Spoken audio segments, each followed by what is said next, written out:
My name is Laura DiMarcantonio. I'm the Assistant Dean of Admissions here at the school. We want to welcome you here today. By being here, you are investigating an exciting field, one with a lot of diverse career opportunities. It's also a growing field. The Bureau of Labor Statistics projects 12%, recently 12% job growth in social work through 2030, which is much higher than the average for all occupations. And in our MSW program, you'll have the opportunity to explore many of the areas where social workers are practicing. As a Tier 1 research institution and a school accredited by the Council for Social Work Education, you'll also be earning a highly respected degree while working alongside faculty who are driving change, not just locally, but really nationally and globally as well. So we have a full program today designed to introduce you to the many unique opportunities that we have here at Rutgers in our MSW. Many of our faculty are already here, and they'll be joining us throughout the morning to share details about the various unique programs and opportunities here. I also want to introduce you right now to the admissions officers and my fellow hosts today. Assistant Directors Christine Chappé and Larry Lester are here, and counselors Fran Jackowitz and Quinn Hardrick are also here and will be joining us throughout the morning. I do want to just make a few notes. We'll have some breakout rooms. I believe they're actually already opening, and the admissions breakout room will be open throughout the program. But keep in mind, we'll be announcing periodically when the other breakout rooms will be staffed. So those are going to be some great opportunities for you to connect one-on-one or in smaller groups with some of our faculty and program directors.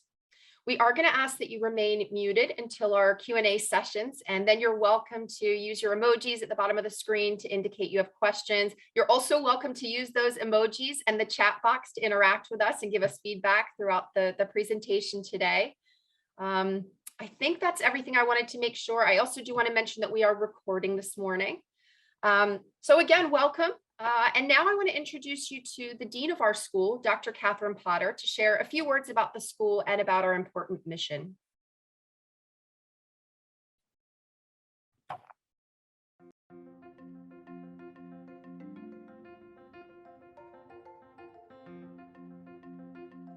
Hello, I'm Catherine Potter, Dean of the Rutgers School of Social Work. For those of you who may not know us very well, just a little bit about our school. The Rutgers School of Social Work is one of the largest schools of social work in the country. We are a highly diverse community across all dimensions of diversity. We are ranked in the top 20 of schools of social work by U.S. News and World Report, currently at number 17 and on the rise. We're part of a large, vibrant research juggernaut of a state university, a university that is preparing the next generation of diverse local, regional, national, and world leaders. We're in New Jersey, a state whose demographics foretell the coming demographics of our country, a state with a lot of moxie and energy and grit. The Rutgers School of Social Work is a vibrant community of faculty, staff, students, alumni, and community partners. Our overarching emphasis on inclusion, intersectionality, diversity, equity, and advancement, IDEA.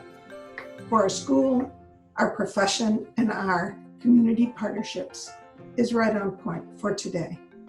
Our focus on curriculum reimagining and on building new approaches to supporting 21st century students is also right on point. And our desire to build new research clusters in technology and social work, juvenile and criminal justice, and healthcare practice, along with other key areas, responds directly to the challenges of today. I hope you'll take some time to consider how you might engage with us and to think innovatively about the ways we can collectively expand our reach. I look forward to engaging with you. Thank you, and be well.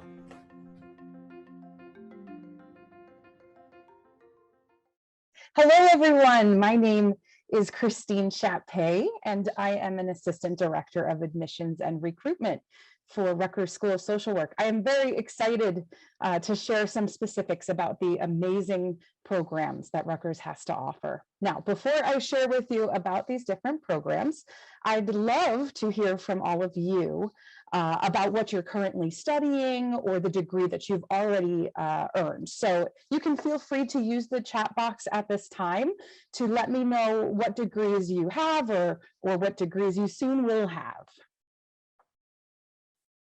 And while you're doing that, I'll share with you that I myself am also a social worker, and my undergraduate degree is in music. So no matter what your undergraduate degree is, that's kind of one of the most wonderful things about getting an MSW. There's not a prerequisite.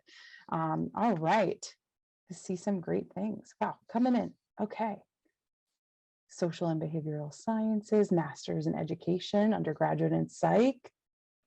Great. Criminal justice, wonderful. Public health, great. All right, I see a lot of different fields of study. So for those of you who have undergraduate degrees in psychology and criminal justice and anything else not social work, you'll be applying for our full MSW curriculum. Students who have earned their BSW or BASW from a CSWE accredited institution fit the criteria for our advanced standing curriculum. So I'm now going to go into each program and share with you some highlights for both the full MSW curriculum as well as the advanced standing curriculum. Okay, we have a traditional on-campus program that is available on our 3 major campuses. We've got New Brunswick, Camden, and Newark. And this program can be completed in 2, 3, or 4 years. Even as an on-campus student, you still will have opportunities to take classes online. And there's also weekend, evening, and hybrid sections. In-person classes usually meet once a week for 2 hours and 40 minutes. Now, this program is a fall start only unless you are advanced standing. It is a summer start. So if you complete the program in 1 year, you would be in class for the summer, fall, and spring. Otherwise, you could do the 2-year program, which is summer, fall, spring, fall, and then spring. All right, next up, I'm going to speak about the 100% online MSW. This 3-year program is available across the US. Classes are asynchronous. So what that means is you don't have to log in at a specific time, but there are assignment due dates that students should adhere to. This program has a fall, spring, or summer start.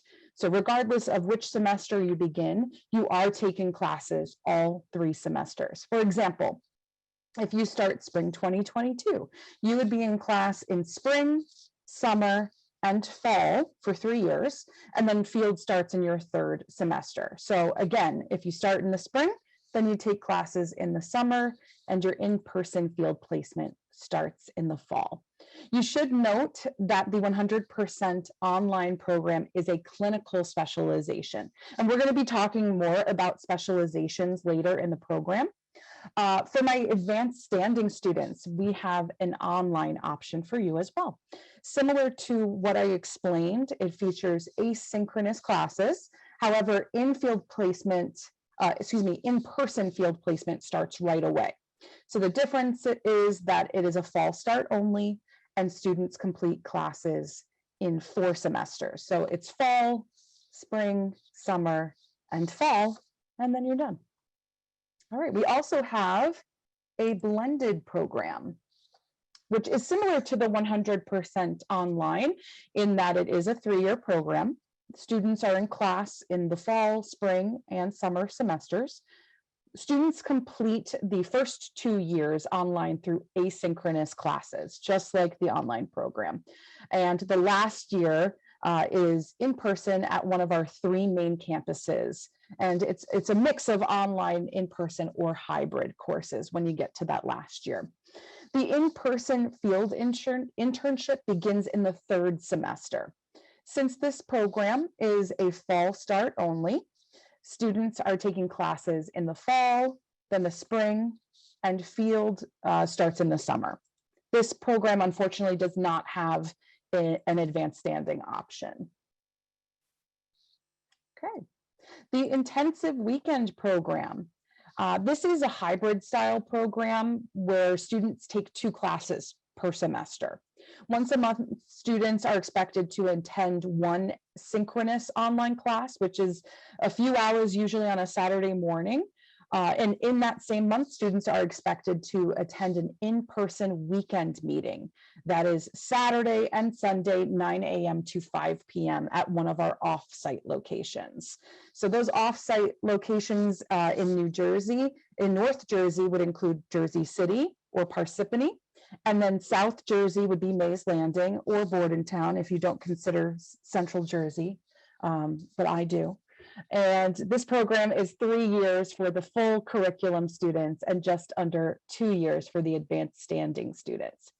This program was designed for full-time employees in human services. So to be eligible, applicants must have at least 1 year experience and be working full-time in a related field. For example, we have DCP&P employees, Child Protective Services, and teachers in this program. It is a fall start only for both my advanced standing and non-advanced standing students. Again, something to note, this program has a clinical specialization. And finally, we have our PCCs or professional credit courses. These are our non-matriculated or non-degree programs, and we offer several classes through the PCC. On its own, you wouldn't be able to earn an MSW. This is usually when students ask me, why would I take PCCs then? Well, professional credit courses are available for students who would like to sample the MSW curriculum. We have a diverse student body, right? We have people who have switched careers once or twice. We have traditional and non-traditional students, some who have been out of school for several years and might want to get back into the routine of being a student, but take 1 or 2 classes. You can do that through the PCC. And PCC is also a way to strengthen a future application to the MSW program. While successful completion of PCCs does not guarantee admissions, earning a B or better in these graduate level courses demonstrates to the admissions committee your graduate readiness. So these courses are available at off-campus locations as well as virtually.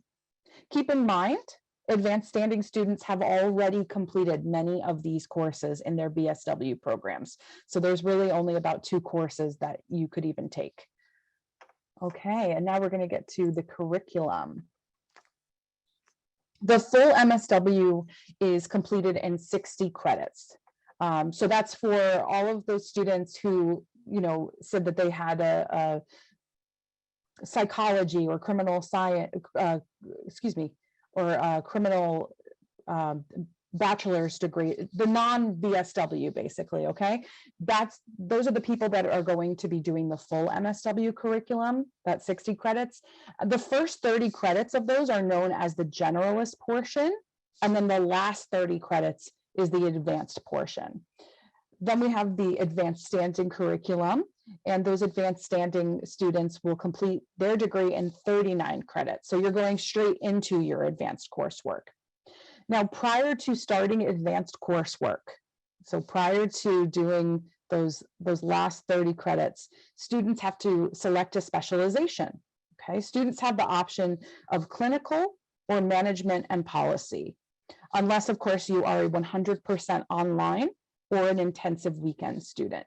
Remember, those programs are clinical specializations.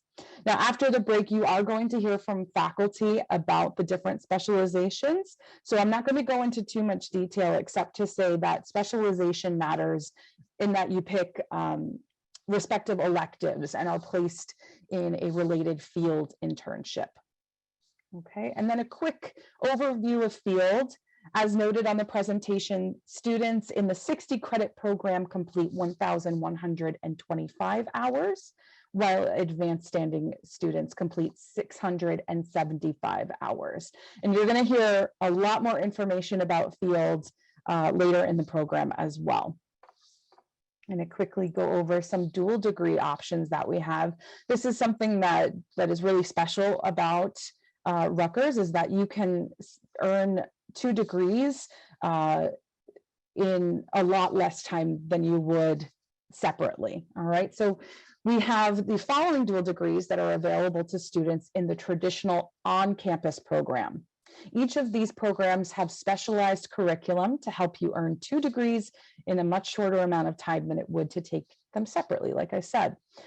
First on our list is the JD MSW, which is a combined law degree with the MSW. The law courses are held at the law schools in either Camden or Newark. Next, we have the MSW and Master of Public Policy. The public policy courses are held in New Brunswick. Then we have the MSW and Masters in Public Health. The public health classes are in Newark and online. And we have the Masters of Social Work and Masters of Art in Criminal Justice, which is a 2-year program, and the criminal justice classes are available in Newark. And finally, we have the combined Masters and PhD of Social Work for students who are passionate about research. The PhD courses are held in New Brunswick.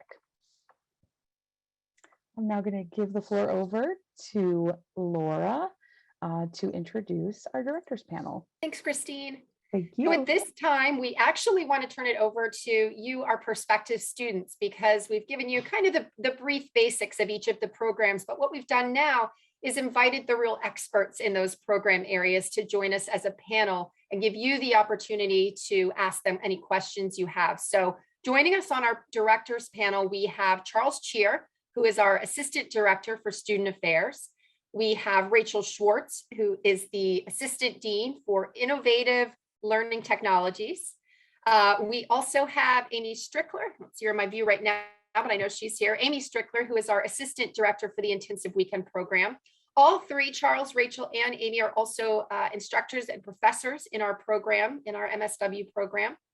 And we also have with us Deja and Sarah, who are two, first of all, fantastic grad assistants, but they're more importantly for you, current MSW students.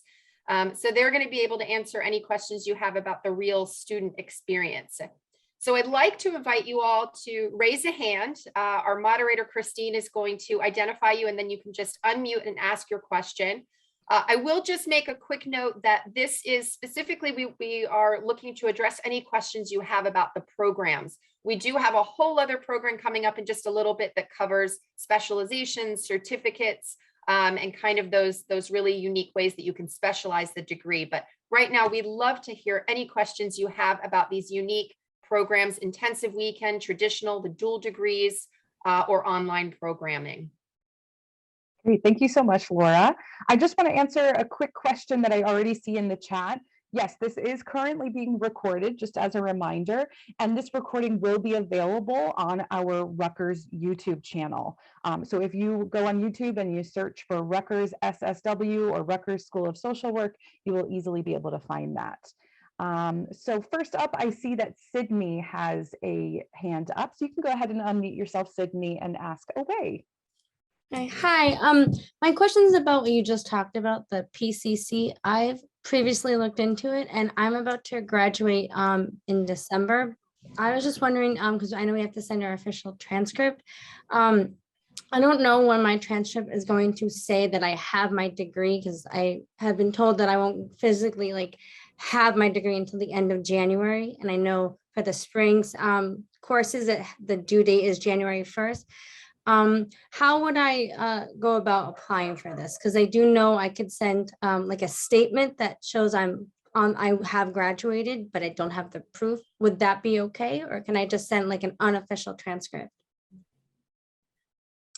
Would someone from the admissions team like to answer that question? I'll just quickly mention, that's a great question, Sydney, and we are going to talk a little bit more about the application process and how that works at the end of the session. But just to quickly address your question, most students get admitted or considered for the program prior to graduating. As part of the application process, you will be noting your graduation date, and essentially we approve you for admission with the condition that you're successfully completing your degree. So you can send it as is now, and then if you're admitted to the program, we'll ask you to send us a final official transcript as well.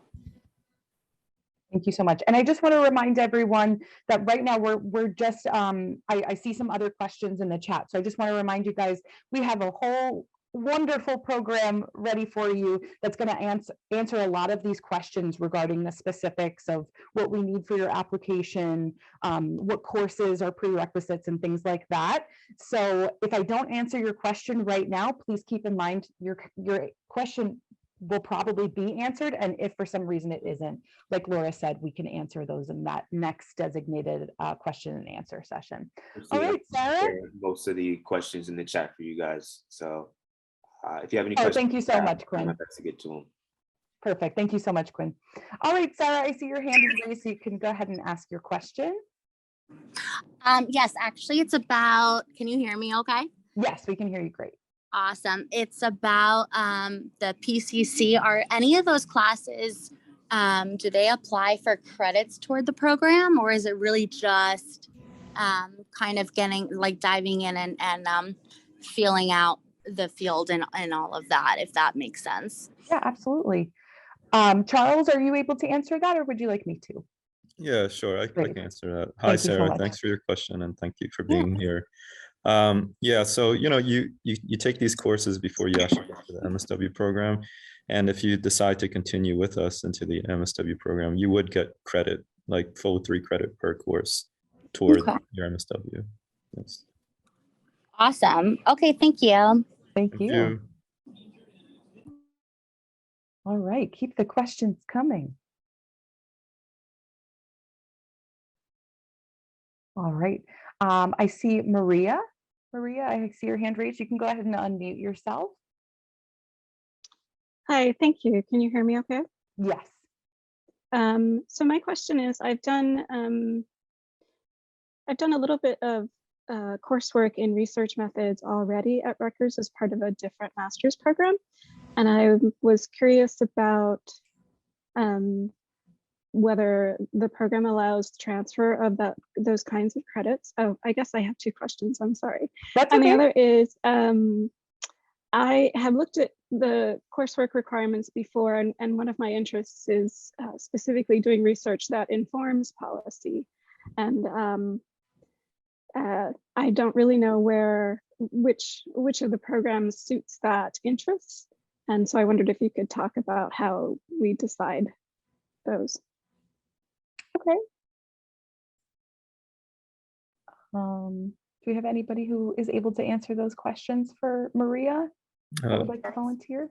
I could answer those questions. Thanks, Charles. Yeah, nice to meet you, Maria, and thank you for your question.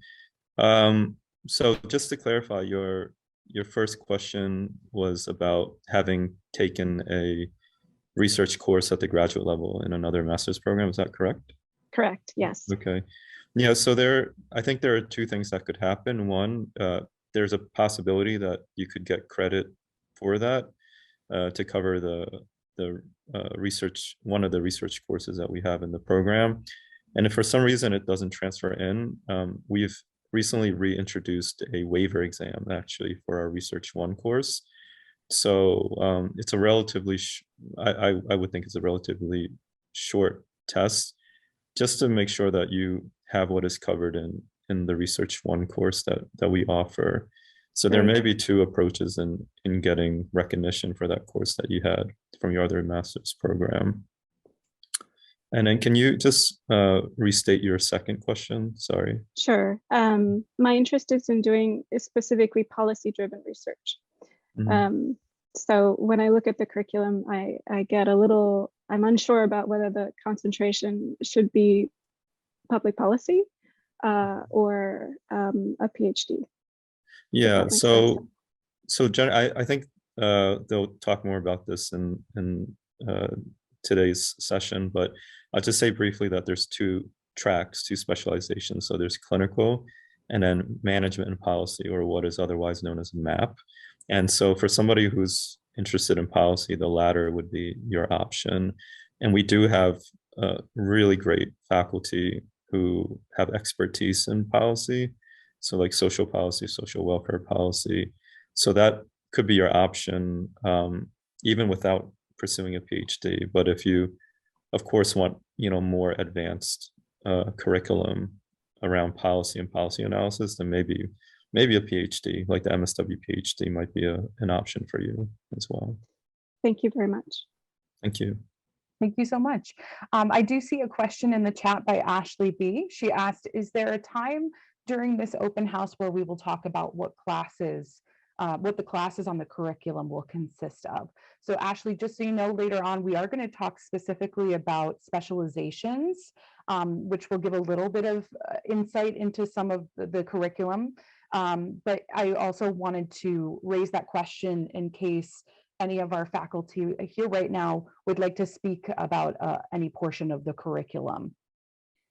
I think that would be great. And just before, maybe if Charles or Rachel or Amy want to jump in, I will just clarify that although we offer this MSW degree in all kinds of different ways, online, hybrid, blended, the curriculum is the same for all of the degrees. So you will take the same courses. The only differences will be obviously whether you're doing a clinical or a MAP specialization. And sometimes when you start bringing in those electives, that'll be impacted if you're in a certificate program or areas of emphasis or things like that, that we'll talk about a little bit later. But the core coursework is the same across all of the programs. So I'm not sure if one of our faculty members want to just kind of talk about some of that foundation coursework, then leading into the advanced. I could talk about that as well, just because I think sorry not to take up so much space, but I think these questions are really covering my area. So I'll just say briefly that just like Laura had said, there's foundation courses, which, you know, on a 2-year full-time track would be your first year. And then you'd move into like more specialized areas and narrow down your focus. So I'll say that generally. And in terms of the foundation courses, you get a really great mix of clinical oriented material and then also macro material, so management and policy, community organizing. And it's really done this way so that, you know, your first year or your earlier years with us is really exploratory and really trying to figure out what you want to do. And so again, in summary, earlier curricula is just like a hodgepodge of really great things, but then you start to narrow down according to your interests. And if I can just jump in there too, Charles, thank you. In the online and blended programs, some of our more specialized programs, so we do have all of the core courses and a really great selection of certificate programs and specializations. But I do just say not every single elective may be available in the fully online format. So just, and I'm happy to talk with you in the breakout rooms to get more into specifics around that. But we have a really good selection of courses, but possibly not all of the courses that you might be looking for, and the management and policy courses. However, there's also lots of ways to specialize in that, even in your clinical courses. So if you're interested in management and policy, but really want to do fully online and, you know, trying to figure out how to infuse it, there's certainly opportunities, especially in electives, to kind of cater your topics of choice of how you're going about your assignments in that way as well.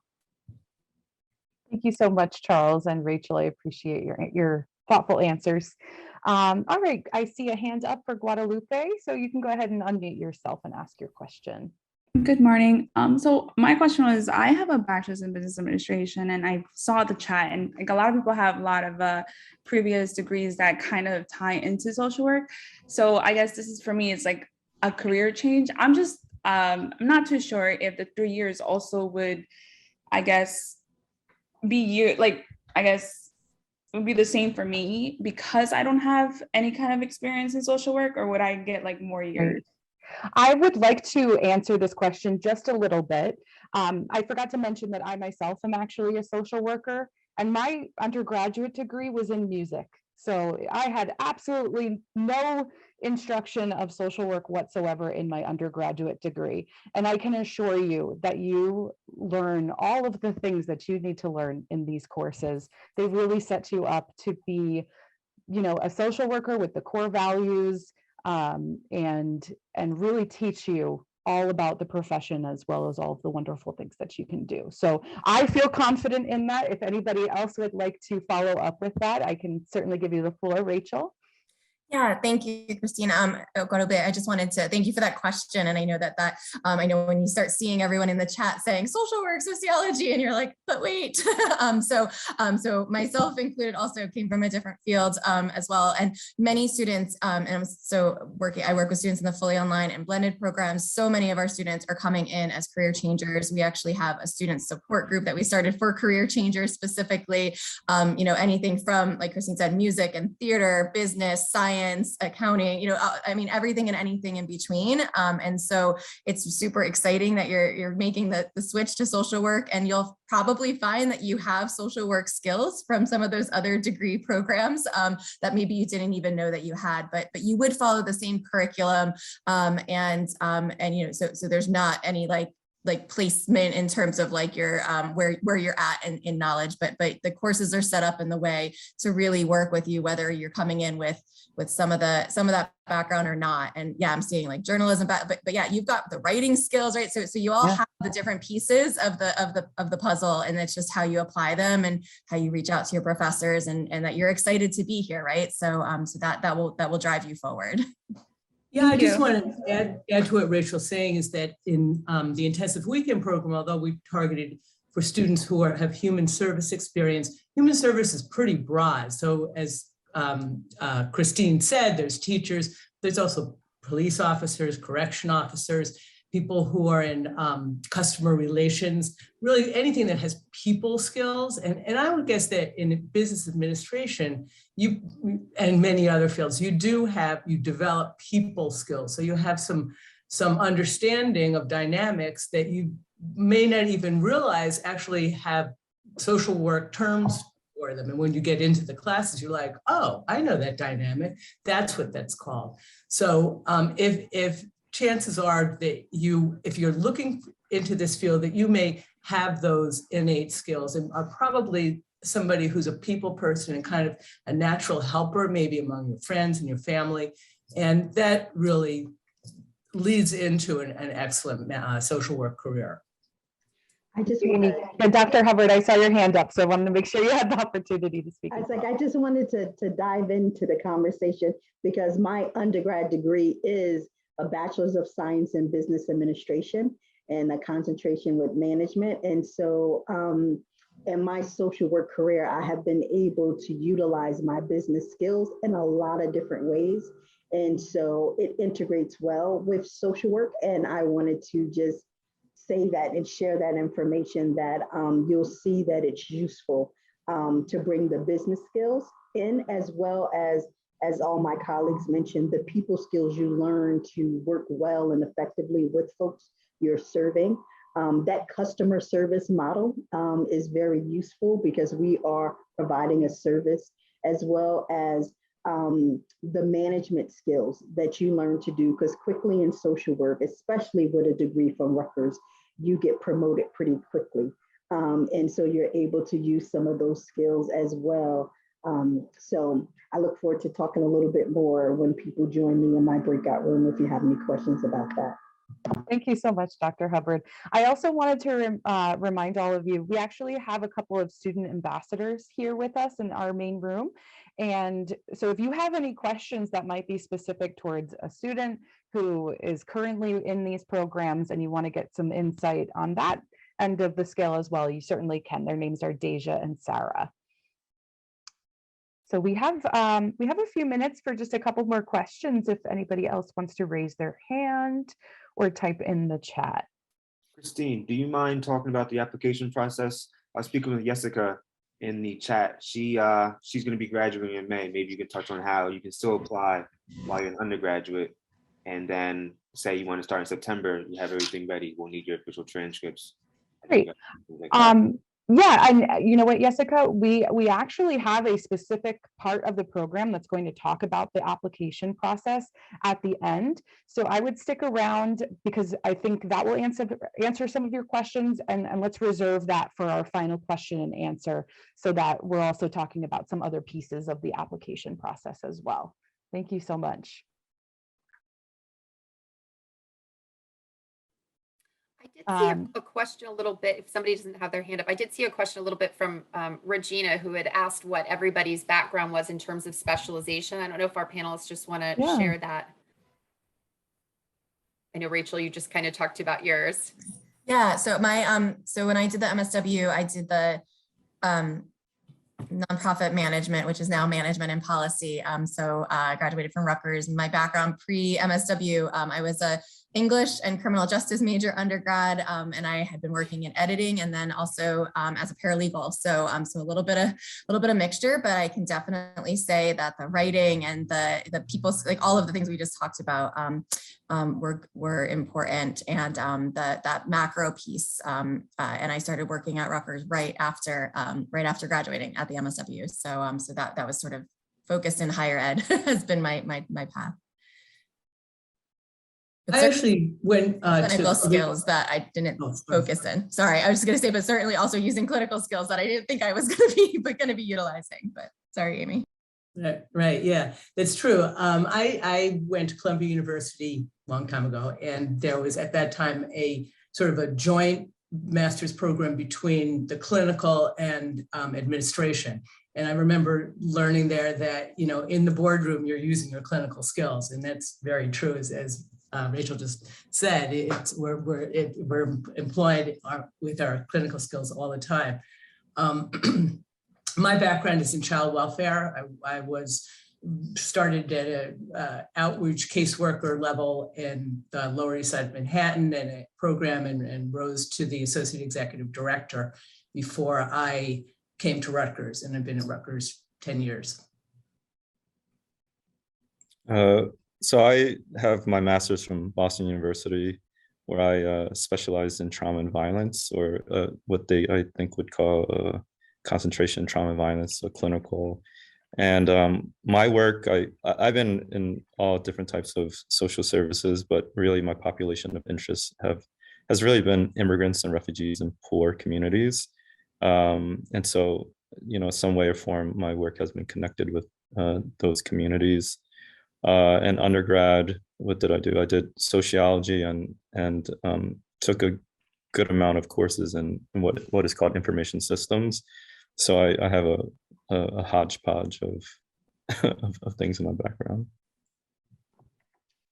So as I mentioned, my undergrad is business administration with a concentration in management.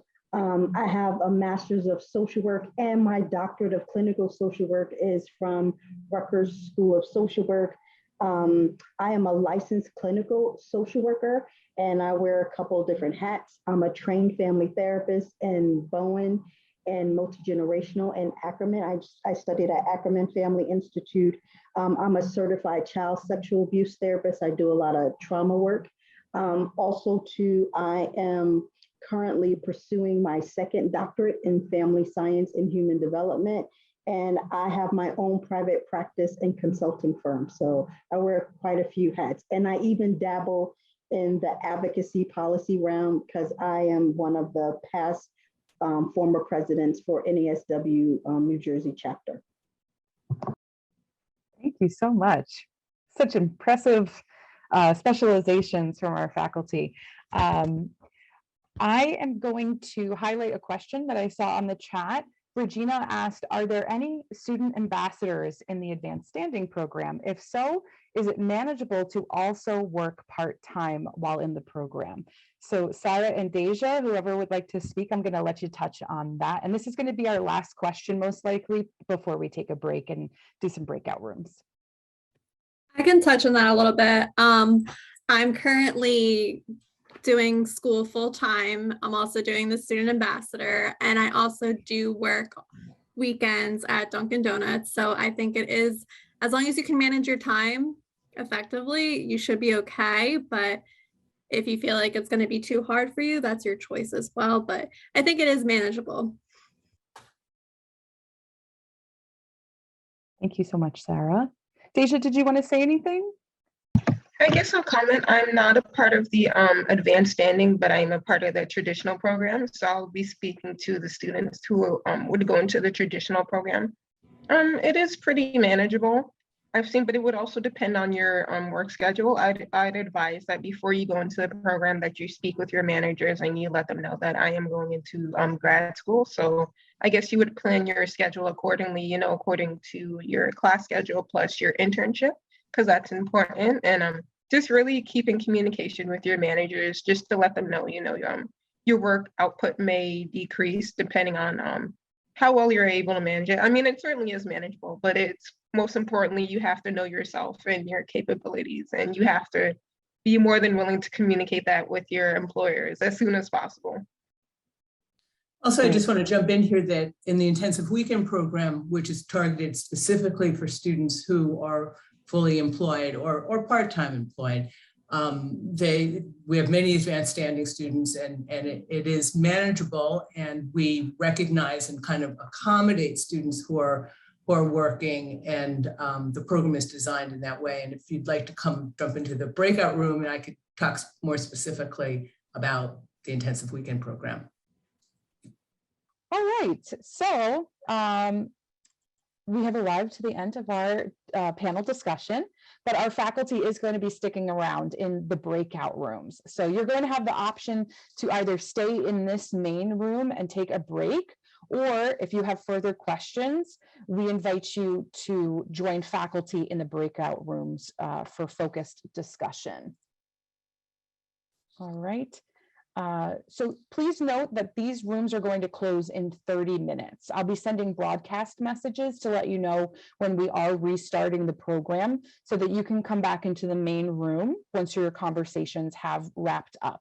There will also be a 120-second timer to forewarn you when the rooms are closing, and you'll automatically be pulled back into the main room at that time. To join, you can click the breakout room button on the bottom of the Zoom screen. And for you don't see it on your main menu, there should be 3 dots with more, and then you can select breakout rooms from there. A window will then pop up listing the various breakout rooms. You can go ahead and find the breakout room of the respective program you're interested in and click to join. To return to the main room, go to the bottom right corner of your screen and click the blue Leave the Breakout Room button. You can also switch between breakout rooms if you want to while you're on the break.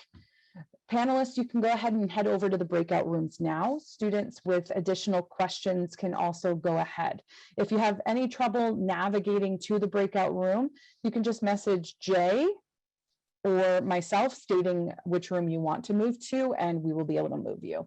For those of you who are staying in the main room, we will be back at 5:51. All right, see you in a bit. Thank you so much.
Welcome back, everybody. My name is Quinn Hardrick, and I'm one of the admission counselors for the Rutgers School of Social Work. I'm also a graduate of both the BSW program and the Advancing MSW program on the North campus. There's so many ways you can tailor your education here at Rutgers, which is something I believe really sets our school apart from other schools around. In addition to our specializations in clinical social work and management policy, you can create a personalized area of emphasis, focusing on topics such as social policy, global social work, children, youth, and families, and mental behavior health. That's just to name a few. You can also pick an embedded MSW certificate and take part in our global programs. Right now, though, I'd like to introduce our Associate Professor of Professional Practice, Dr. Tawanda Hubbard. She's a doctor of social work as well as a licensed clinical social worker, and will be giving an overview of the clinical specialization. After Dr. Hubbard speaks, we'll be playing a video with information about our management policy specialization, followed by an overview of our optional certificate programs and global programs. So with all that being said, I'll now invite Dr. Hubbard to speak about the clinical specialization. I appreciate it. It's an honor to be with everyone this evening, and welcome to our open house. So I want to tell you just a little bit about the clinical specialization here at Rutgers School of Social Work. I want to begin first by just sharing what does it mean when we talk about clinical social work, to give us some context before we discuss our clinical specialization. According to the Center for Clinical Social Work consists of mental health practitioners who are educated, trained, and supervised, who master a distinctive body of knowledge and skills in order to assess, diagnose, ameliorate problems, disorders, and conditions that interfere with healthy biopsychosocial functioning of people. And when I say people, we are talking about working with individuals, couples, families, and groups at all ages and diverse backgrounds. Given that definition, when we talk about clinical specialization here at Rutgers School of Social Work, it focuses on students developing an in-depth knowledge and comprehensive skills in engagement, assessment, intervention, and evaluation of one's clinical practice and client outcomes to enhance the well-being of individuals, families, and groups we serve. It's important to note here that we broadly define clinical social work because it encompasses much more than just traditional in-person or virtual private practice psychotherapy. When you think about clinical skills, it's essential to all aspects of social work that involve direct client contact and all situations in which persons in client status seek support, behavioral changes, and even emotional relief and healing. For example, clinical skills are essential to working with persons in client status who are identified as hospice patients, those involved with the criminal justice systems, families involved with child welfare and child protection, and also persons in client status who typically receive case management services. So I want you to think here, at the heart of clinical specialization here at Rutgers School of Social Work is enhancing and promoting individual and family well-being. Now, some of the courses you would take include Clinical Social Work 1, which focuses on working with individuals. In this particular course, students will learn how to create solid therapeutic relationship skills, create working alliances with persons in client status, and also build on foundational knowledge with working with the interior of a person. And when I speak to the interior of the person, what I mean is working with individuals' thoughts, feelings, and behaviors. It's an interconnected system. We also cover in Clinical Social Work 1, interpersonal approach, which is an integrated approach that encompasses psychodynamic, humanistic, and family system perspectives. Also, we cover cognitive behavioral therapy, and we do an introduction to dialectical behavioral therapy known as DBT. It's an approach to therapy that teaches how to cope with stress.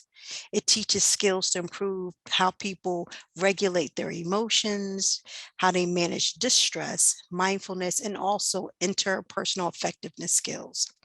So students also learn in Clinical Social Work 1 how to navigate and process terminating with persons in client status. Now, You also take clinical social work 2, and this course focuses on learning about and facilitating different types of groups, such as supportive, skill-based, psychotherapeutic, and process groups. Working with diverse families, also you learn in this particular course, and you learn family system theories and clinical models, along with working with different approaches to working with couples. And we always factor in a cultural lens and working with diverse populations. In addition to clinical social work 1 and clinical social work 2, we also offer advanced practical distribution courses where students get to choose their course electives based on what you like. And so these particular courses tend to focus on a particular client population or issue. So for example, you might take a course in clinical social work with adolescents, clinical social work with addictive behaviors, or you might even look to take clinical social work in schools, or even clinical social work that focuses on play therapy. And those are just a few of what we offer. And so what I just provided to you is just a basic overview and introduction of our clinical specialization. I look forward to answering your questions directly when we move into our breakout rooms. Now back to you, Christine. Thank you so much, Dr. Hubbard. I'm going to go to the next slide, and we're going to play what Quinn discussed as our MAP specialization, as well as certifications in the global programs. I want to help people change their lives, and I want to help as many people as possible. I want to work on solving complicated social problems. I want to be a leader. I want to influence policy. I want to work in administration. I want to work in macro practice. I care about people, and I want to change the world. So you want to change the world? It turns out the world needs leaders like you. The field of social work needs leaders. Are you ready to change the world?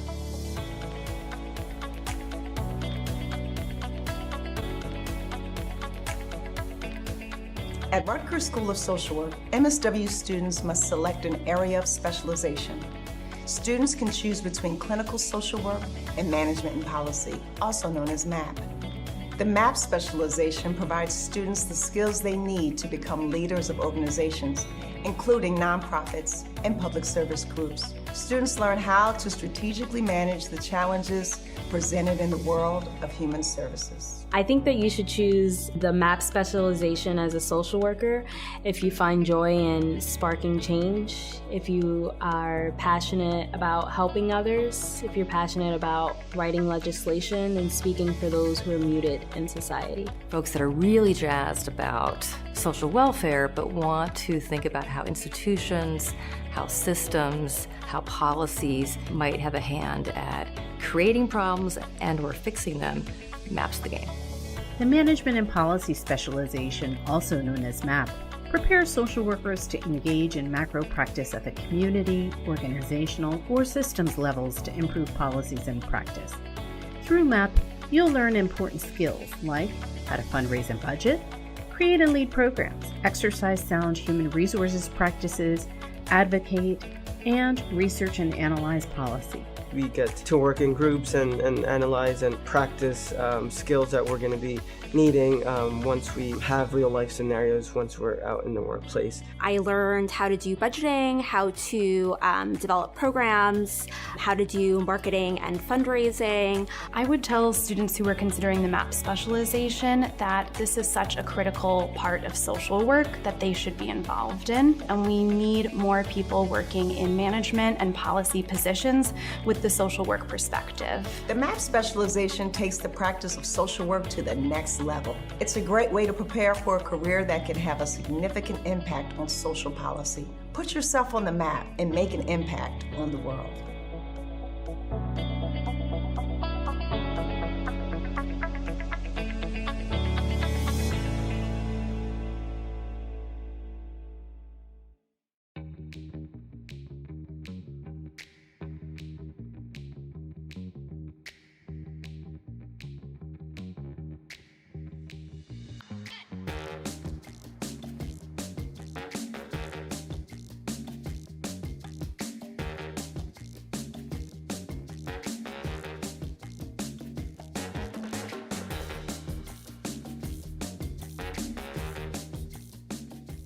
I'm Leah Nauer. I'm a professor in the School of Social Work, and I direct the ACT program, which is the Addiction Counselor Training Certificate program, along with Ryan DeMeglio, who is the coordinator.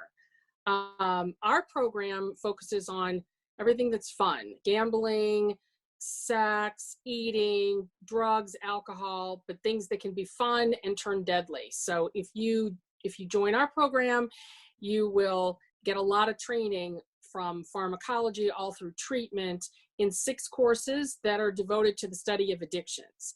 And when you graduate, you will be able to get 3 credentials. In addition to your LCSW, you also will be qualified as a licensed drug and alcohol counselor once you sit for your test and fulfill the other requirements.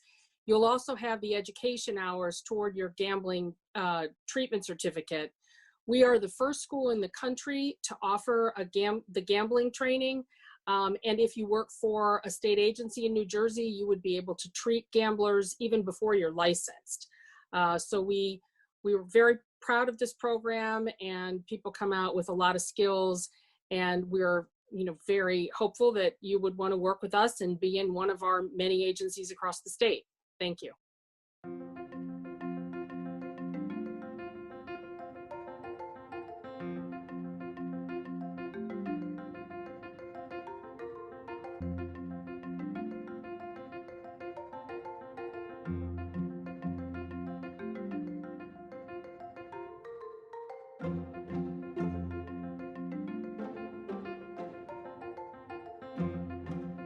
Hello, everyone. My name is Lauren Snedeker, and I'm representing the MSW Certificate in Aging and Health. I'm the coordinator for the program and an assistant professor in teaching at the school. I'm also an alum. I graduated with my doctorate in social work just not too long ago. So through courses like Loss Across the Lifespan and Chronic Illness and Disability, our students will become experts in understanding the ways that aging and living with chronic health can intersect and impact human behavior. Our alumni have gone on to work in hospitals, be directors of social services, in care facilities, and in some cases have been offered jobs even before they graduate. It's important for you all to know that the aging population is growing, as you may have heard, and actually for the first time in history, there will be more older people than there are children significantly by the year 2034. So this is not the problem, but rather an opportunity for jobs and really good clinical work. So I hope you consider the certificate. And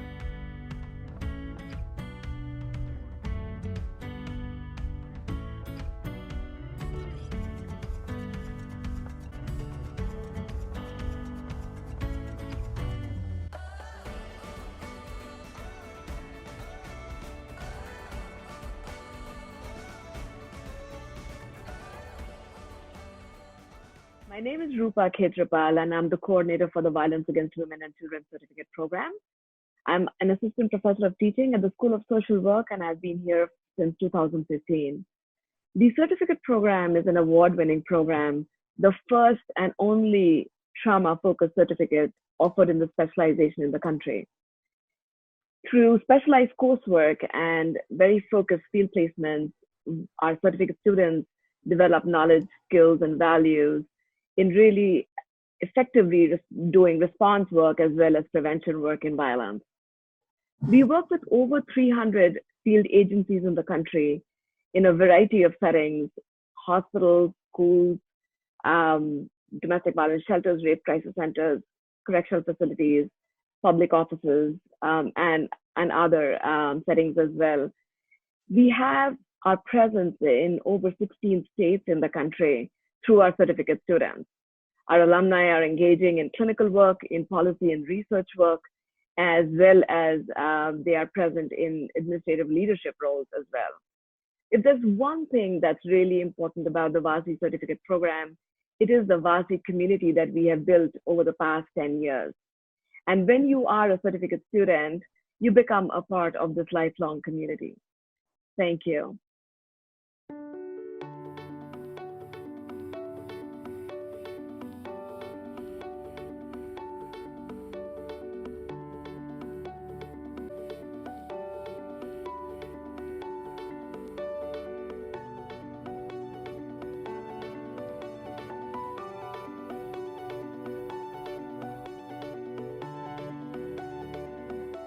Sandra Simmel, and I'm an associate professor here at the School of Social Work, and I'm the director of the Certificate on Promoting Child and Adolescent Wellbeing, which we call CHAP for short.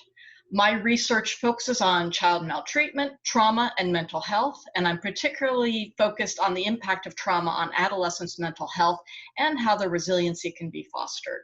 Before I tell you more about CHAP, I just want to briefly introduce another important member of the CHAP team.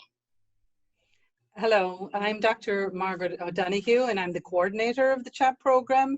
I come to Rutgers with extensive experience in school social work and supervision and in teaching. So it's a wonderful opportunity, the program, and Dr. Simmel will describe some of the main features. Thank you, Dr. O'Donoghue.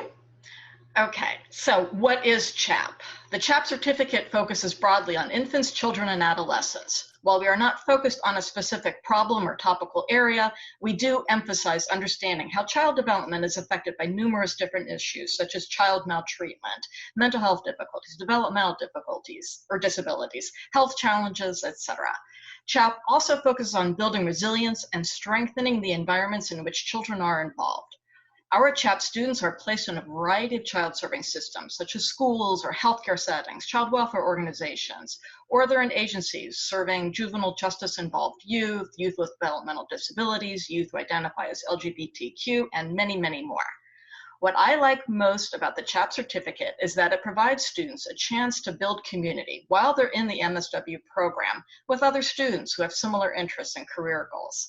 To that end, at CHAP, we try to provide activities and workshops related to issues affecting children and adolescents, or that help CHAP students navigate field placements or assist them with their own professional development.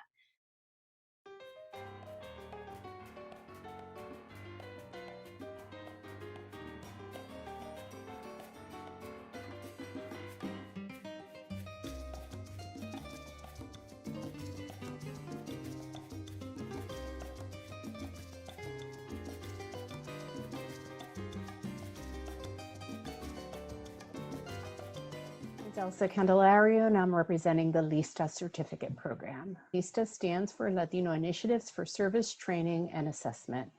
I'm a professor of professional practice, and I'm new to the School of Social Work, although I've taught for the school for 12 years, and I'm a product of Rutgers undergraduate.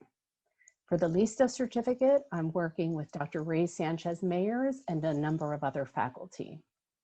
The MSW programs that can apply and enroll to this certificate include the full and part-time programs, as well as the online program.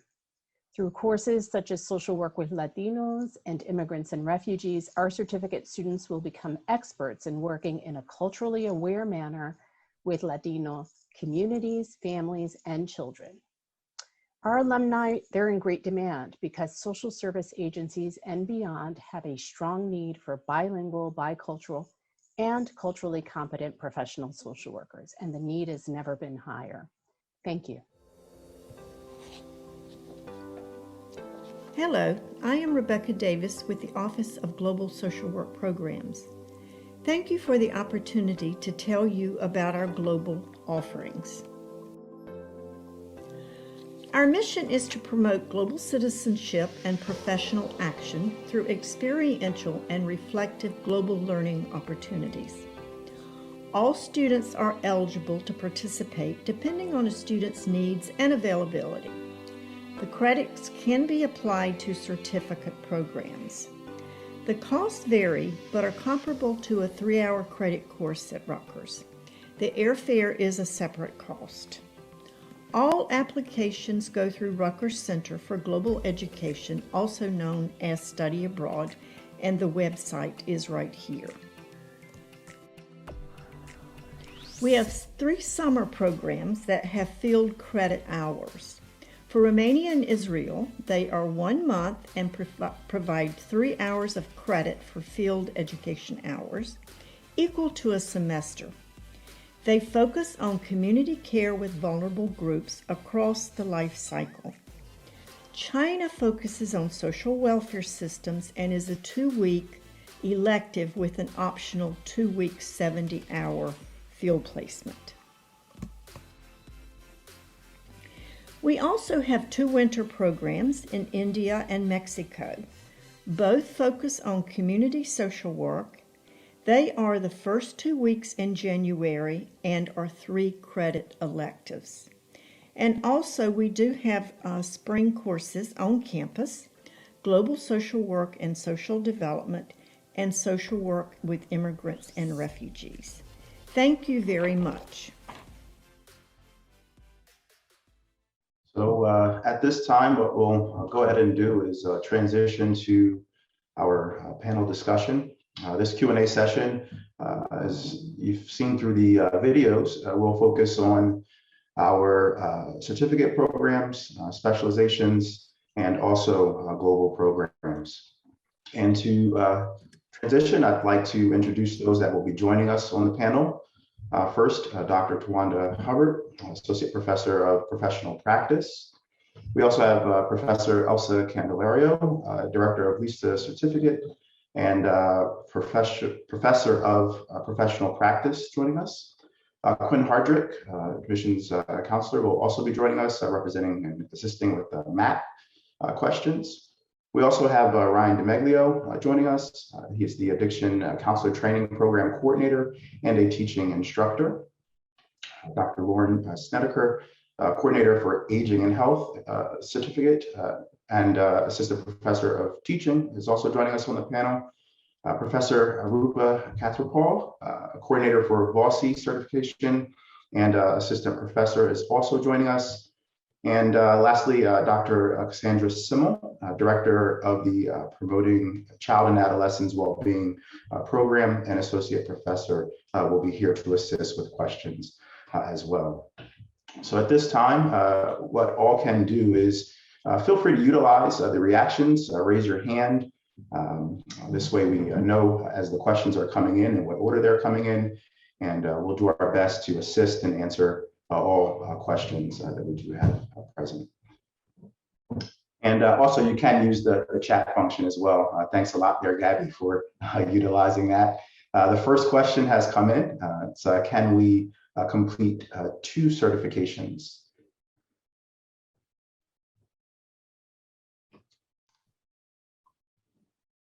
And I can answer that if you want. I'm not sure. Yes. Are we just jumping in here? No, you can only complete 1 certificate, and that's because the certificate programs are aligned with your advanced year field placement. And so, so you obviously can't complete two field placements at once. So. Thank you.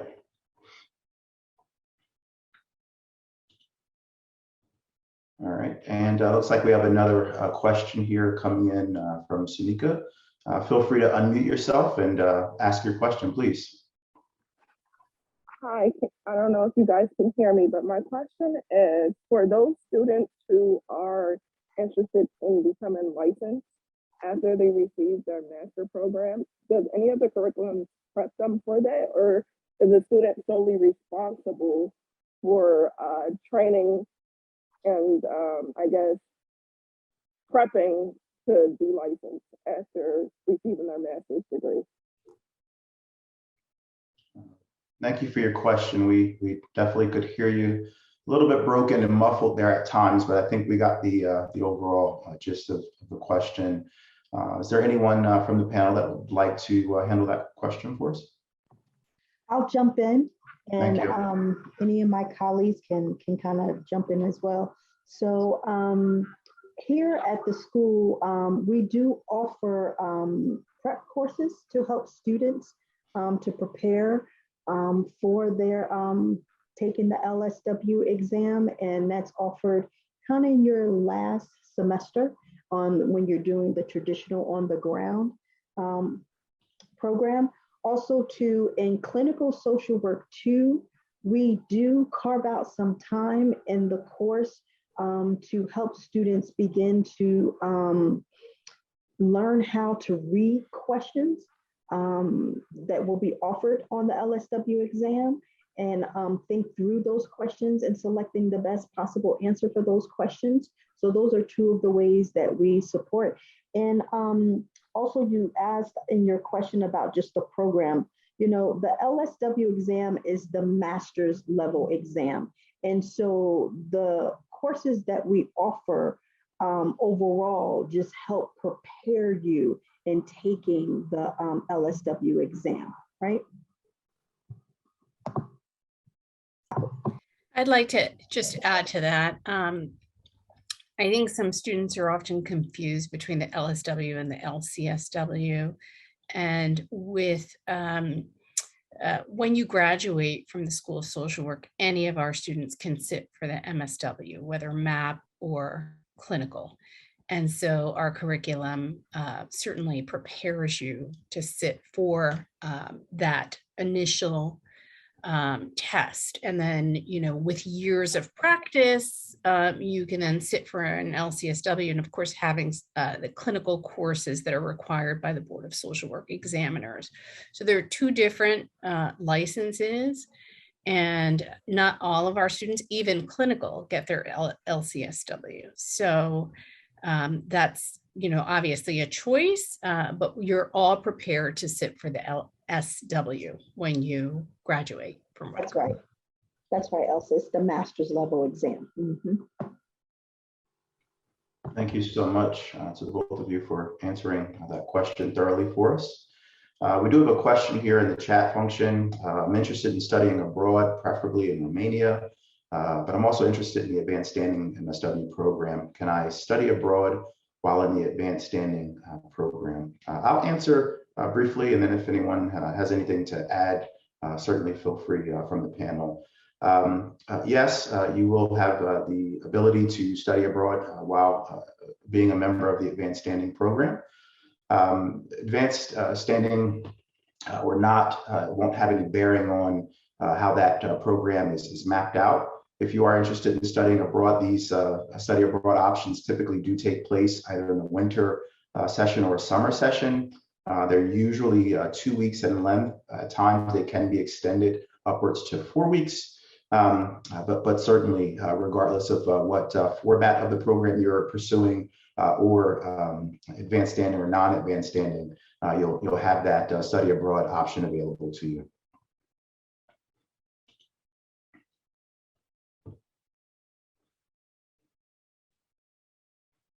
Of course, no problem. Please keep the questions coming. If you have a question, feel free to use the chat function and or raise your hand for us, please. All right, Sydney, looks like we have a question from you. I'm interested in both VOSI and chat, as I would like to work with children. What are the main differences between each certificate program? And again, I'll turn that over to the panelists. So I can just jump in and speak about the VOSI. So for the Violence Against Women and Children certificate, it's not an age-dependent certificate. The focus is really on the issue of violence and abuse and trauma.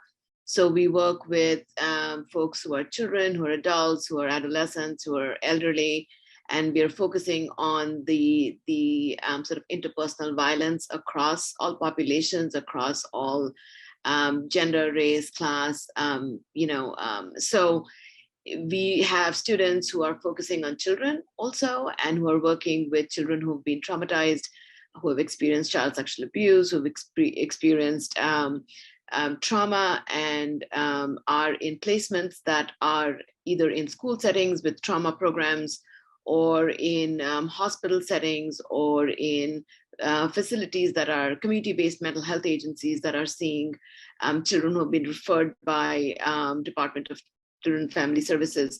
So it really varies on, what population you really want to work with. And if it's children, even within children, there are specific focus areas. So that is what the certificate for VASI is, what we focus on. And I can ask Dr. Simmel to talk a little bit about the CHAP and what their focus is, so you can make a better informed decision. Thank you, Rupa. Yes, the CHAP certificate program focuses on the broad child serving systems and settings that children and youth, and by youth, I mean, we go up to transition age youth as well. So up to age 22, 23. So the CHAP certificate program focuses on many different topical areas.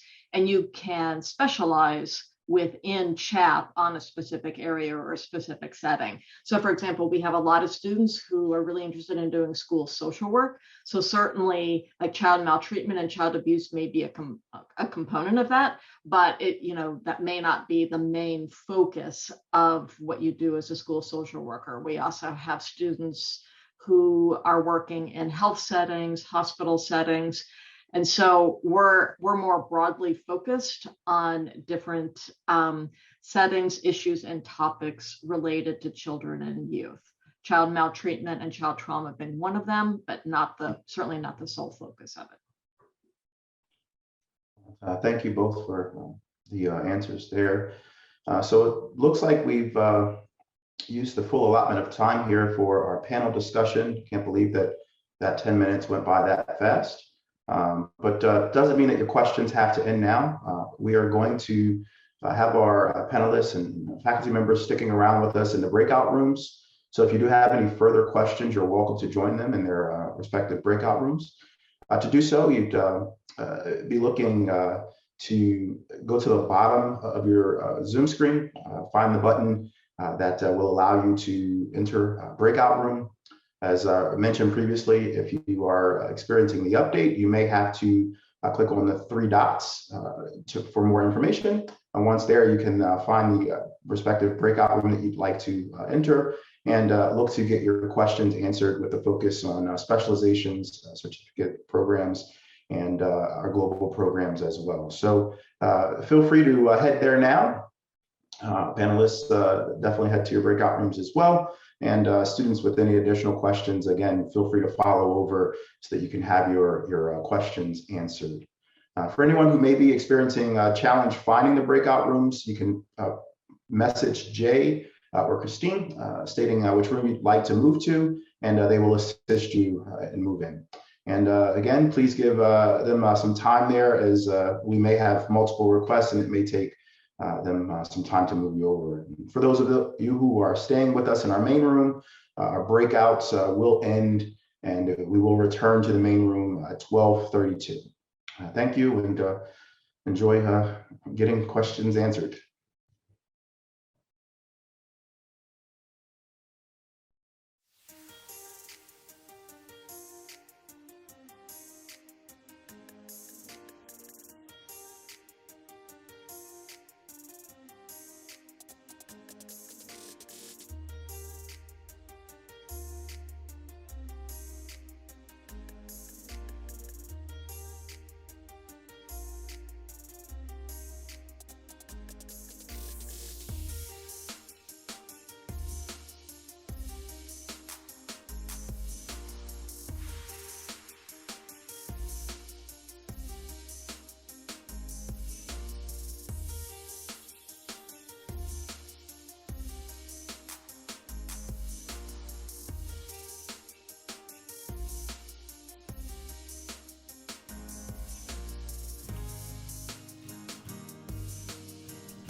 All righty, welcome back, everyone. I'm now going to hand over the floor to Mark Lamar, who is the Executive Director of the Field Education Office.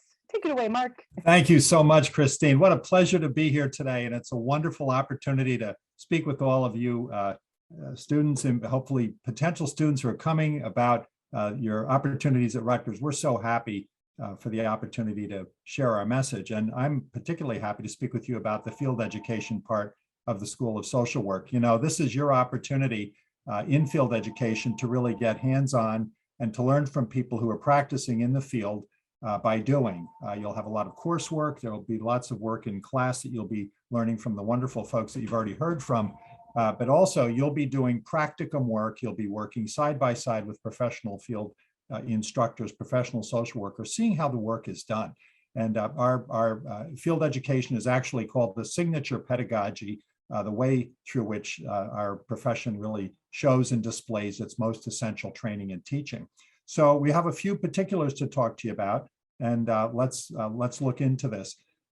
The requirements for field education, it's a big involvement, and for good reason. We really want you to have great exposure to professional opportunities. And if you're in our advanced standing program, you'll be doing 675 hours in a field agency. You'll be working alongside professional staff members, working with clients, working with communities on the mission and the goals of the organization. And if you're in our full MSW curriculum, that's going to be over a couple of years, several years. By the end of your time with us, you'll be doing 1,125 hours of field. And these are robust opportunities for you to really delve into the learning and the practice to get you ready for your own professional practice when you graduate. A few questions. We are always happy to take questions. We're really good at it, and we think any question is a good question to ask. And something that sometimes students ask us: do you have to find your own field placement? And actually, the good news is no. In fact, we've got a rich inventory of field organizations, very diverse, very flexible, very multi-purpose, focusing on a wide variety of social work areas. And so you'll work closely with the Office of Field Education faculty, my colleagues and I, and we have wonderful teams in all of our programs and on all of our campuses who are really good at helping match your interest with the organization of the agency or the effort that most animates you. And so we'll help you find that place and get you started. Other question, can you do your field placement in the evening or weekend? Well, to an extent. The answer is to some extent. Yep. And we understand that folks are busy. You all have lives. Many people are working. Everybody's got a personal life of some dimension, obviously. So school's busy. And we appreciate the question, can you work on non-business hours? So to some extent, it's possible.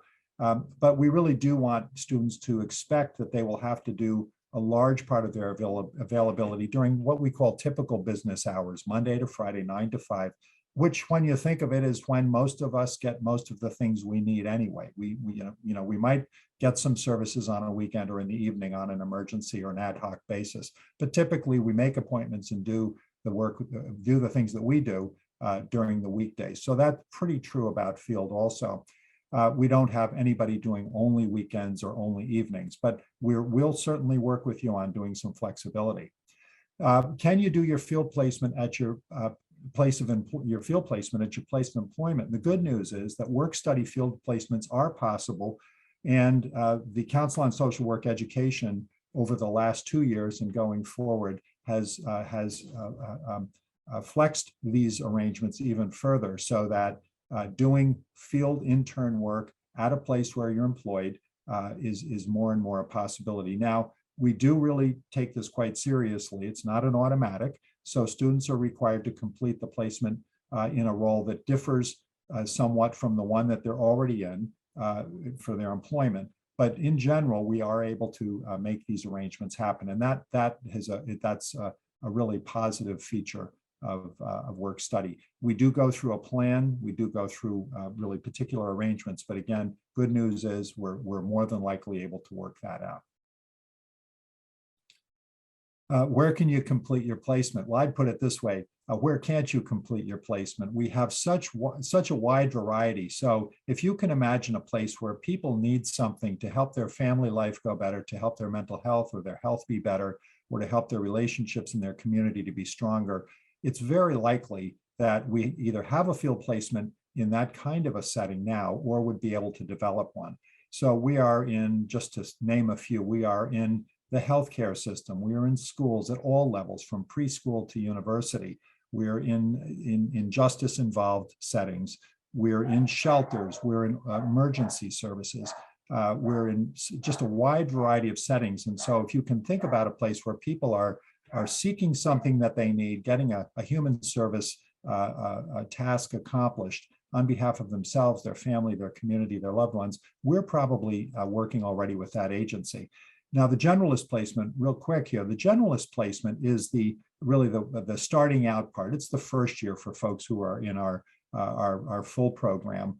And that's a more broad look at social work tasks. It's engaging the community. It's understanding the mission of an organization. It's working broadly with people who are seeking services in a variety of levels. They might be seeking housing. They might be seeking nutrition support, healthcare support. They might be getting involved with mental health. They might be looking for work, for help with addictions, for a loved one, for themselves, perhaps. But it's pretty broad, and it's important because social work does look into whole systems. And this is why we call it a generalist placement. We want to see how systems, social systems, government systems, funding systems, how they all affiliate. Now, the advanced placement is where students go to their second placement in our program, or where the advanced standing students come in because they'd already done their generalist as undergrads. And we have a couple of paths that students can take. One is the clinical specialization, and not surprisingly, an overwhelming number of our students choose that path. This is the thing that probably they envision themselves doing. It's the engagement with people over clinical matters, over mental health, addictions, interpersonal matters, what we call intrapsychic matters, developmental issues around their child's well-being, things like that. So we can think about learning how to do counseling, learning how to do diagnosis and assessment even further. Everybody has to take a look at that in their generalist year, but this is an advanced look at that. And what it does is really get you ready for further practice when you graduate. And it's a deep look at this world of the social work interview used in a clinical application. The other direction that students can take, the management and policy specialization, and both of these are wonderful places to find yourselves. But if you elect to go the management and policy route, what we'll do is work with you on management theory and practice. We'll work on understanding the function, the sort of the nuts and bolts of organizations, the funding, the finance, governments, the governance structured boards, who runs the organizations at a staff level, at a volunteer level. We'll look at strategic planning with you, and we'll help you know how to make a strategic plan. We'll look at supervision and consultation, funding, marketing, fundraising, grant writing, and all of those tasks that managers, policies, and policymakers and leaders in social work need to well understand and to execute in their social work practice. You can't go wrong in either one of these. I'll just say that I've worked in both. I'm a licensed clinical social worker myself, but I served for many years as an executive director of an agency. So both of these domains are near and dear to my heart. And if you find yourself when you find yourself in one or the other, it doesn't exclude you from in your own careers working in the other if you'd like later on. But these are both rich places to study, and we're looking forward to you coming in and getting involved. Can't wait to help you learn more about these.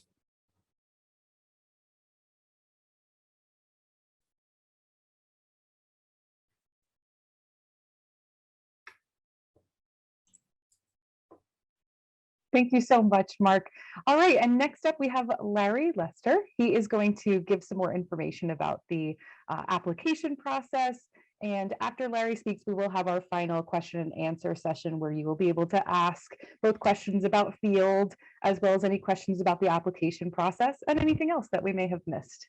All right, thank you so much. You can go ahead, Larry. So everything went well. You loved all the material that you heard, and Now you want to apply. So how do I qualify? That will be our first slide. And who qualifies here? So a bachelor's degree from an accredited undergraduate institution will be required of you. 3.0 minimum GPA is also going to be required. Those applicants who fall slightly below the 3.0 marker, please do not self-select out. We definitely want to see your application. If you find that you are hovering very closely to that 3.0 marker, maybe somewhere in the 2.8 range, and you're just not sure, apply. Utilize your personal statement as a way to highlight exactly why you feel you are best suited for graduate work. Maybe highlight the hurdles that you experienced in undergrad, and how you've overcome those hurdles, and why you feel now you are best prepared for graduate work. As you can imagine, social work experience is going to be a positive for you, but it is not required. If you do have social work experience, be it working, volunteering, completing an internship, please do feel free to highlight that on your resume.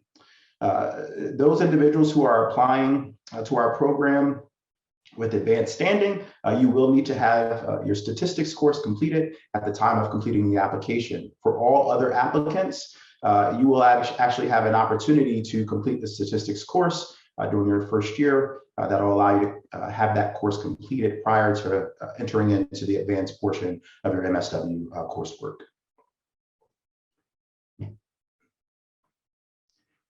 Now, our application requirements. What material do I need to send to you in order to be considered for this program?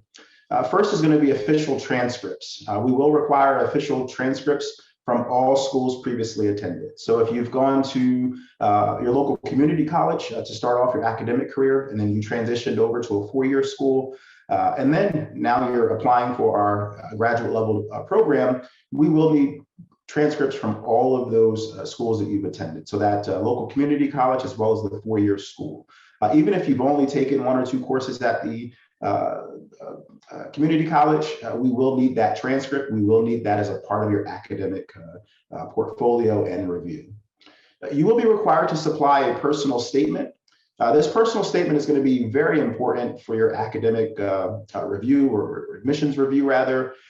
This is where you're going to paint that perfect picture of who you are as an applicant, what motivates you, what drives you, and again, most importantly, why social work and why you feel you are academically prepared for our graduate level degree.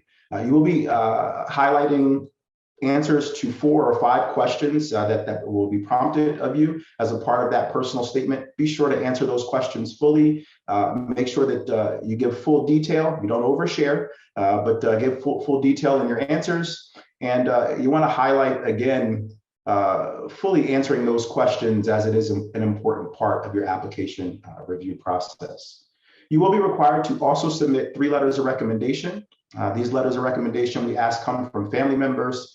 Nope, not from family members. Just wanted to make sure everyone's paying attention. Do not supply a letter from a family member. It will certainly hurt your academic review as a part of that review process. Make sure your letters do come from directors, supervisors, managers, admissions, or academic advisors rather, and professors. Again, shy away from providing letters from a personal source. Make sure they're speaking to your strengths and highlights as it pertains to entering into a graduate level degree.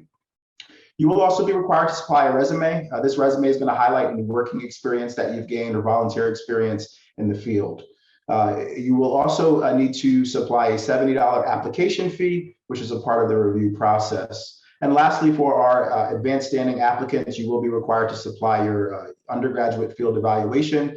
This form will come from your undergraduate institution, highlighting how you've performed in your field work component. Now, the next is going to be the admissions process, how you will be filling out the application, where you'll be filling out the application, and where you'll be supplying your documents. So our application can be found on the address listed there, mswadmissions.rutgers.edu. You can also find it at gradstudy.rutgers.edu. For the folks that are applying, what you'll find is that with your supporting materials, they can all actually be supplied directly into the admissions application portal online. However, if you find the need that you want to send something by way of United States Postal Service, you can do so. That address that you'll send those documents to is listed here for us. But again, we prefer that you do submit them electronically, as it does speed the process up. It allows us to receive transcripts, letters of recommendation, and your resume and personal statement instantaneously. As soon as you hit submit, it will be directly there for us in the application. And lastly, before we move forward from this slide, the point for your letters of recommendation, I would recommend now starting to get your recommenders' email addresses, their names and titles, because you will supply that directly into the application portal. They'll be able to receive an email from us, which will allow them to supply your letter by way of a PDF upload or a copy and paste into a text box directly into the application portal for you, which again speeds the process up significantly. Now, here are our 2022 deadlines. The application for 2022 is certainly open now for individuals who are applying to our traditional program, our traditional advanced standing program, and then our intensive weekend and blended programs. February 15th will be the deadline. For our 100% online programs, the deadlines do vary. So 100% online advanced standing fall start is May 15th deadline. You'll also find that that is the same deadline for our non-advanced standing online applicants. If you're interested in the online program for a spring start, is a November 15th deadline. And then for any individuals who are interested in pursuing professional credit courses, there are 3 application deadlines there, as we do have 3 separate start terms. Spring start will have a January 1 deadline. The summer start will have a May 1st deadline, and then the fall program for PCCs will have an August 15th deadline. Now on to our 2021 and 2022 tuition rates. The traditional blended and intensive weekend programs do follow the same tuition structure, whereas our 100% online program does follow a separate tuition structure. So pay close attention to the differences there. What you'll find for our New Jersey residents, it will be a $739 fee per credit. If you are going part-time, if you're going full-time, there is a benefit. Taking 12 or more credits, it is a flat rate of tuition. It brings down the cost per credit average quite a bit. And that's going to be $8,870 roughly per semester, whether you're taking 12 or 15 credits as a New Jersey resident. So for our non-New Jersey residents, you will have a different tuition fee part-time. Going part-time will look something along the lines of $1,260 per credit for you. And again, if you are a non-resident, there is a benefit to going full-time as well. So 12 credits or more, there's a flat rate of tuition just above $15,000.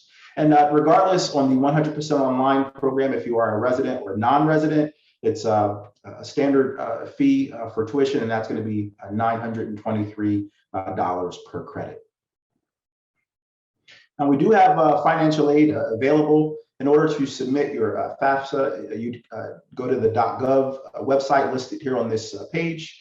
Our student code is listed, and I would recommend taking a look at some wonderful resources available, studentaid.rutgers.edu, as well as studentabc.rutgers.edu. There are some great cost calculators out there that really allow you to dive in and see what your personal circumstances would look like, whether you're a part-time student or a full-time student within our program. And we do have scholarships and fellowships available as well. So for all applicants who apply, you will be considered for a merit-based scholarship. You will not need to supply any additional information. If you are interested in pursuing potentially a need-based scholarship, you will need to have a FAFSA on file, and we will then consider your application for that need-based option. Now, how you are alerted and when you are alerted is different with regards to the need versus the merit-based scholarship. Your merit-based scholarship award will come within 2 weeks of your acceptance to our program, whereas your need award amount would come much closer to the start of the term, generally sometime in late summer, sometime there in August, you would be alerted if you were awarded a need-based scholarship. And the award amounts are going to be the same for both minimum $4,000 with a maximum of $10,000. If you receive the maximum, for a merit-based scholarship and you're a 2-year student, that amount would be broken up over the terms of 2 years, which would allow you to receive $5,000 per year. And lastly, here on this slide, once admitted, students will be contacted by the Student Affairs Office, alerting them of positions available for fellowships and assistantships. Generally, our school hires somewhere in the range of about 70 student workers. This allows for students to gain experience, knowledge, as well as some additional funding, which could help to offset the cost of tuition, travel expenses, and maybe even expenses for technology. So we've covered quite a bit. Definitely feel like we've moved along at a pretty swift pace. So what we'll do now is we'll open the floor for a question and answer. I believe before we do that, we may have a point of note from Christine or Laura. But again, we will open the floor for Q&A after the brief message here. Thank you, Larry. Just to note, this is that actually concludes our formal presentation that we wanted to make sure we gave you today. As Larry said, we're going to spend this last probably 6 or 7 minutes addressing any final questions you have about field and the application process. From prior experience, I know that many of you will probably have gotten the information you needed, and it may be time for you to jet off and spend the rest of your Saturday doing something else. So for those of you leaving us now, I just wanted to say thank you so much for joining us today. You've got a lot to think about. I think we've given you a lot to think about today, and I'm sure many of you are doing your homework, looking at a number of programs, figuring out what's going to be the best choice for you. Please know that all of us, the admissions office, as well as all of the faculty and program directors that you've heard from today, are eager to help support you in that journey. So please don't hesitate to reach out to us. Many of the faculty have provided their contact info. We'll also give you a last minute contact for the admissions office as well. And we're happy to triage if you didn't grab somebody's contact information. So with that said, we'll open it up to questions. I think Christine's going to moderate. Professor Lamar, myself, Larry, as well as our current MSW students, Deja and Sarah, are happy to take any questions you have about field or admissions or the student experience. Thank you so much, Laura. We already have a question in the chat from Gabby. For the personal statement, may I include 1 to 2 in-text citations that support my argument? Absolutely. And you can cite them too. We encourage that. Part of evaluating that personal statement and your application overall is looking for critical thinking skills. So the fact that you're already digging into research and translating what you're reading, whether you're citing directly, I would probably say translate it into your own words and use appropriate citations, but absolutely you can include that. It's not required, but absolutely you can.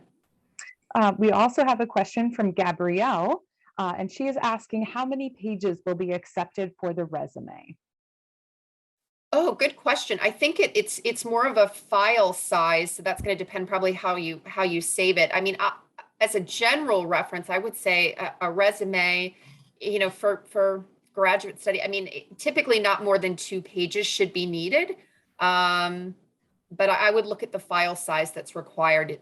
That should be when you're uploading it. It should give you information about that. But if there's a particular question in there, what you should be including on your resume, you know, certainly any professional work experiences you've had.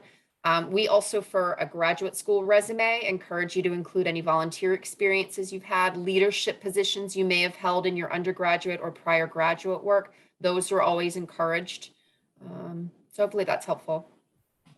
We have a question, actually 2 questions from Ashley. Her first question is, when does advanced standing start in the summer? And her second question is, what is the scheduling like for advanced standing? How many times a week are students on campus for classes? I don't have the specific date in front of me. This past year, it started on the specific coursework started on June 1st. That was the first day of class. I don't know if anybody else wants to jump in and if you have a specific date, but it would likely be the first week of June or those last few days of May. I remembered that Fran has this on her desk, actually. I remember on her desk it says summer classes start May 26th. There you go. So thank you, Fran, for being so organized and putting that on your desk for us.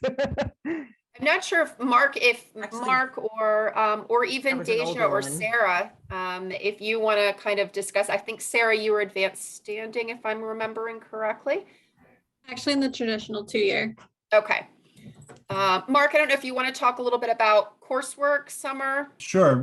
What's going to happen, and if you're advanced standing, you'll be taking 3 courses in the program, and then field will start in the fall.